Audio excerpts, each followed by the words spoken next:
Hello, good morning. Welcome to my YouTube channel math मंत्रा।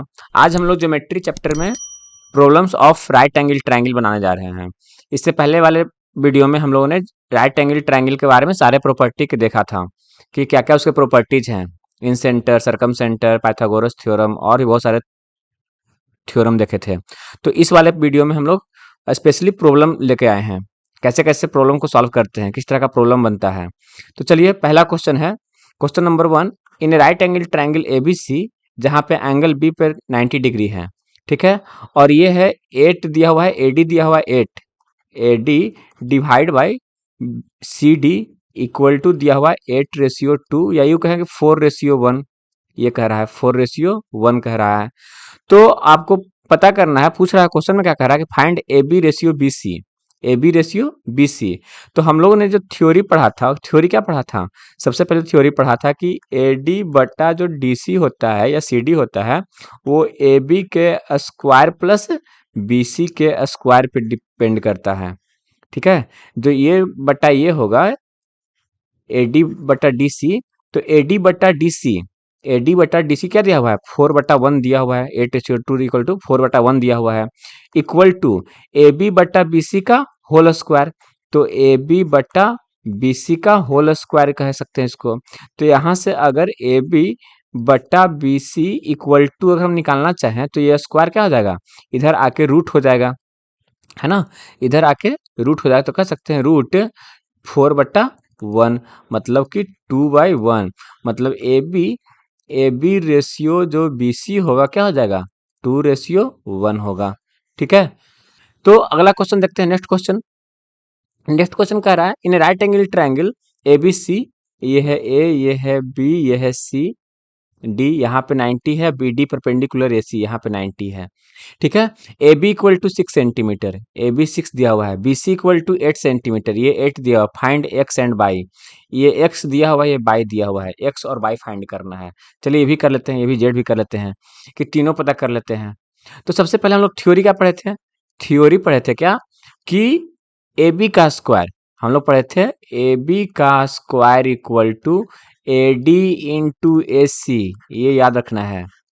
ठीक है, A B का square equal to A D into A C, या फिर दूसरा पढ़े थे बी सी का square equal to C D into A C, B C का square equal to B C का square equal to C D into, अगर इधर से लेंगे ये ए बी लेंगे तो ये पहले छोटा और ये पूरा बड़ा साइड लेंगे, अगर बी सी का स्क्वायर लिखेंगे तो ये पहले छोटा सी डी और ये पूरा बड़ा लेंगे ए सी। ठीक है, तीसरा हम लोग पढ़े थे कि अगर हमको बी डी निकालना है, बी डी इक्वल टू, तो simple A B into B C बटा ए सी, ये सारा थ्योरी में था। ठीक है, इतना। तो अगर हम चलें कि हमको निकालना है एक्स, हमको निकालना है एक्स, तो अब देखें तो ये 6 है, ये 8 है, तो ये तो बिना कुछ किए हुए एसी क्या हो जाएगा 10, 6 8 10 का बेसिक ट्रिपलेट था, 3 4 5 का, उसमें 2 से मल्टीप्लाई कर दिए, 6 8 10 बन गया। ये तो बेसिक ट्रिपलेट था, तो 6 8 10 हो गया। तो हम कह सकते हैं कि बीसी का स्क्वायर, बीसी का स्क्वायर अगर हम इसको लेके आगे बढ़े तो बीसी का स्क्वायर कितना हो जाएगा 8, तो 8 का square equal to x into ये छोटा C D into S C कितना, इंटू 10, मतलब एक्स इक्वल टू क्या आ जाएगा 64/10, मतलब कि 6.4।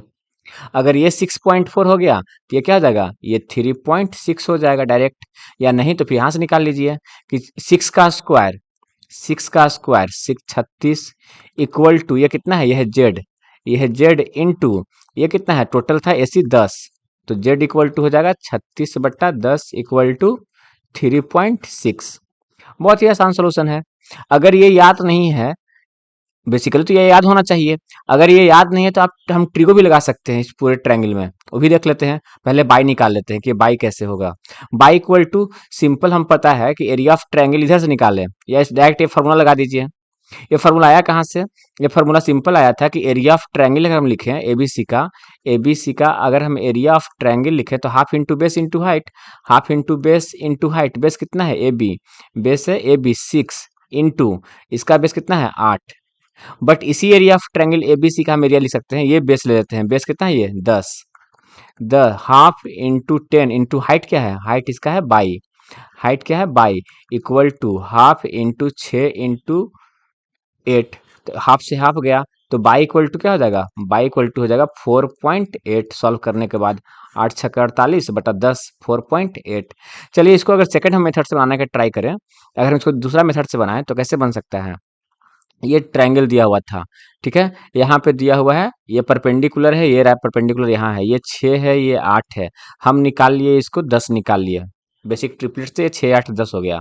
अब हमको निकालना है, ये निकालना है एक्स, या ये निकालना है बाई, या ये निकालना है जेड, कुछ भी निकालना है, जो भी निकालना है, ये तीनों से कुछ निकालना है। तो अगर हम यहाँ पे मान लेते हैं थीटा, क्या मान लेते हैं थीटा, तो ये हो जाएगा 90 माइनस थीटा, ये 90 माइनस थीटा। तो यहाँ अगर हम थोड़ा सा ट्रिगो लगाएं, दो ट्रायंगल है, ट्रायंगल नंबर 1, ट्रायंगल नंबर 2 और एक बड़ा ट्रायंगल, तीन ट्रायंगल है, तीन ट्रायंगल है। तो ट्रायंगल 1 एंड 3 में चल रहे हैं, ट्रायंगल 1 और 3 में। तो ट्रायंगल 1 में अगर हम tan थीटा लगाते हैं, tan थीटा ट्रायंगल 1 में, ट्रायंगल 1 में अगर tan थीटा लगाते हैं तो थीटा कहाँ है, इस वाले एंगल पे थीटा है, यहाँ पे थीटा। तो p/h, तो z/6, ये क्या हो जाएगा z/6, z/6। और ट्रायंगल 3 जो कि सबसे बड़ा ट्रायंगल है, सबसे बड़ा ट्रायंगल है, उसके लिए अगर हम निकालने जाए थीटा, tan थीटा अगर tan थीटा लगाने जाए तो tan थीटा यहाँ थीटा है, तो इसके सामने परपेंडिकुलर हो जाएगा 6 बटा, ये क्या हो जाएगा हाइपोटेनस। बेस अगर लेते हैं तो बेस लेते हैं, ये क्या बेस लेते हैं 10, तो क्या हो जाएगा z इक्वल टू 36/10 मतलब 3.6।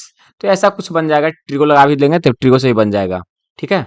चलिए नेक्स्ट क्वेश्चन लेते हैं, कि नेक्स्ट क्वेश्चन क्या है, कि नेक्स्ट क्वेश्चन कह रहा है कि ये दिया हुआ है, फिगर वही है, बस ये 6 दिया हुआ है, ये 4 दिया हुआ है।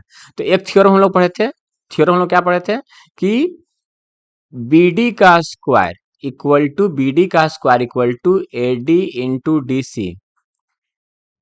सबसे पहले हम लोग थ्योरम देख लेते हैं। सबसे पहले अगर किसी राइट एंगल ट्रायंगल में अगर ये दिया हुआ है, ये है A, ये है B, यहाँ से यहाँ तक दिया हुआ है C, ठीक है, ये छोटा है x, ये छोटा है y, ये छोटा वाला है z। तो थ्योरम नंबर 1 पहला पाइथागोरस थ्योरम, a का स्क्वायर प्लस b का स्क्वायर इक्वल टू c का स्क्वायर। थ्योरम नंबर 2 a का स्क्वायर जब लिखेंगे तो ये छोटा x इंटू ये पूरा बड़ा c। तीसरा अगर b का स्क्वायर लिखेंगे, b का स्क्वायर लिखेंगे तो बाई इंटू ये पूरा बड़ा c।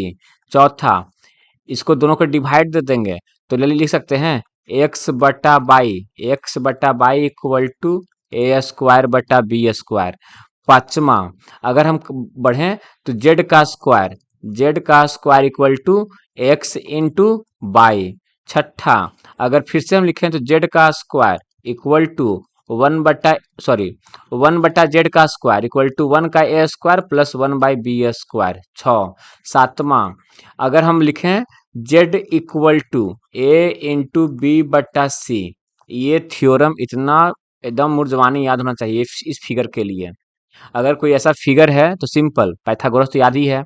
ए का स्क्वायर लिखेंगे तो ये छोटा एक्स इंटू बड़ा सी, बी का स्क्वायर लिखेंगे तो ये बाई इंटू बड़ा सी, जेड लिखेंगे तो ये जेड का स्क्वायर लिखेंगे तो ये इंटू ये, ठीक है। तो अभी जो मेरा क्वेश्चन था, ये जो क्वेश्चन है क्या है, कह रहा था ये, तो लिख सकते हैं 6 का square equal to AD into D C, AD into D C. तो 6 का स्क्वायर एडी कितना हो गया 36 इक्वल टू 4 इंटू एक्स। तो एक्स कितना हो जाएगा एक्स इक्वल टू 9 सेंटीमीटर, ये कितना हो जाएगा 9 सेंटीमीटर, ठीक है। चलिए नेक्स्ट क्वेश्चन हम लेते हैं। नेक्स्ट क्वेश्चन कह रहा है कि एक ट्रायंगल है जिसमें यहाँ पे 90 डिग्री है, कहाँ पे है 90 डिग्री, अगर और एक परपेंडिकुलर यहाँ है। अगर इस फिगर को हम सीधा करें, अगर फिगर को सीधा करें तो ए पे 90 डिग्री है, बी एंड सी है, ए पे 90 डिग्री बी एंड सी, और ए से डी पे परपेंडिकुलर ड्रॉ किया गया है। बीसी का लेंथ दिया हुआ है 15, बीसी का लेंथ दिया हुआ है यहाँ से यहाँ तक 15, ठीक है 15 सेंटीमीटर। एसी दिया हुआ है, एसी दिया हुआ है 12, एसी दिया हुआ है 12। तो डीसी पूछ रहा है, डीसी, डीसी कितना होगा, यहाँ पे है डी, ये डीसी कितना होगा एक्स। तो कुछ नहीं, सबसे सबसे आसान तरीका क्या है कि हम लोग पढ़े हैं कि इसका स्क्वायर, अगर हम एसी का स्क्वायर लिखना चाहें, एसी का स्क्वायर इक्वल टू क्या लिख सकते हैं डीसी, डीसी जो कि एक्स है इंटू टोटल, टोटल कितना है 15। तो एसी है कितना, एसी है 12 का square equal to x into 15। तो एक्स इक्वल टू 12 इंटू 12 बट्टा 15, ठीक है ना। अब इसको कर दीजिए सॉल्व, 4 तिये 12, 5 तिया 15, 5 तो 12 चौके 48 बट्टा 5 तो हो जाएगा 9 पच्चे 45, 9.6 हो जाएगा। ये कितना हो जाएगा? 9.6 हो जाएगा। अगर ऐसे भी नहीं बनाते तो ऐसे बना दीजिए, 15 है 12 है तो ये हो जाएगा 3 4 5 9 का हो जाएगा। ये तो 9 हो जाएगा। अब ये 9 है ये 12 है तो फिर ये लेंथ निकाल लीजिए। ये लेंथ कैसे निकलेगा? 9 इंटू 12 बट्टा 15 करके ये लेंथ निकल जाएगा। तो ये और ये निकालने के बाद ये निकाल लीजिए पाइथागोरस लगा के। तो सबसे आसान तरीका जो था वो ये था। सिंपल अगर याद कर लें, AC का स्क्वायर इक्वल टू ये छोटा इंटू ये बड़ा। चलिए नेक्स्ट क्वेश्चन कह रहा है find the in radius and circum radius of A right angle triangle. एक राइट एंगल ट्रायंगल है जिसका हाइपोटेनस दिया हुआ है 26, एक साइड दिया हुआ है 10, तो दूसरा साइड क्या हो जाएगा? 5 12 13 का ट्रिपलेट होता है, 5 12 13 का। अगर देखिए तो हम बताया क्या थे कि अगर कोई ट्रिपलेट है उसको कुछ नंबर से मल्टीप्लाई कर दीजिए, तो मल्टीप्लाई करते हैं तो 10 24 26 का ट्रिपलेट बन जाएगा। अगर आपको नहीं निकल रहा है तो आप पाइथागोरस लगा के निकालिए। अगर बेसिक पकड़ ले रहे हैं तो आप सिंपल 5 12 13 का है तो ये 5 हो गया, ये 12 का दुगना कितना हो जाएगा? 24। ये कितना हो जाएगा? 24। अगर एक साइड 10 है दूसरा साइड 26 है हाइपोटेनस, तो एक साइड क्या हो जाएगा? 24। तो इन रेडियस आर का फॉर्मूला क्या था? आर का फॉर्मूला था A plus B minus C by two, simple. और कैपिटल आर का फॉर्मूला था सी बाई टू। किसी भी राइट एंगल ट्रायंगल में, ये simple simple specially right angle triangle के लिए है। ये जो फॉर्मूला है राइट एंगल ट्रायंगल के लिए है। तो R equal to inradius हमको निकालना है ए प्लस बी। ए कितना है? 24। 24 प्लस 10 माइनस 26 बाई टू तो हो जाएगा 34 माइनस 6 8 बाई टू, मतलब कि 4 सेंटीमीटर। कैपिटल आर निकालना है मतलब कि सरकम रेडियस निकालना है। सरकम रेडियस कितना हो जाएगा? सी बाई टू। सी कितना है? सी है 26, तो 26 बाई टू काट के हो जाएगा 13 सेंटीमीटर। ठीक है, चलिए। तो सिंपल, सबसे सिंपल अगर किसी कोई जनरल ट्रायंगल होता, ये जो आर इक्वल टू हम लोग लिखे A plus B minus C by two और R equal to C by two, ये केवल और केवल राइट एंगल ट्रायंगल पे ही काम करता है, ध्यान देना है। ये केवल और केवल राइट एंगल ट्रायंगल पे काम करता है। अगर इन जनरल बोलेंगे कि इन जनरल आर का फॉर्मूला क्या होता है? R equal to delta by S होता है। डेल्टा क्या है? Area of triangle. और कैपिटल आर इक्वल टू होता है A B C by 4 delta. ठीक है, ये होता है इन जनरल, किसी भी ट्रायंगल के लिए अप्लाई होगा। बट जो राइट एंगल ट्रायंगल है उसके लिए ये अप्लाई होगा। इक्विलेटरल ट्रायंगल के लिए भी था। इक्विलेटरल ट्रायंगल के लिए था R equal to A by 2√3 और capital R equal to A by √3। ये था इक्विलेटरल ट्रायंगल के लिए, ये राइट एंगल ट्रायंगल के लिए, ये इन जनरल किसी भी ट्रायंगल के लिए। ठीक है, चलिए मिलते हैं नेक्स्ट वीडियो में, तब तक के लिए धन्यवाद।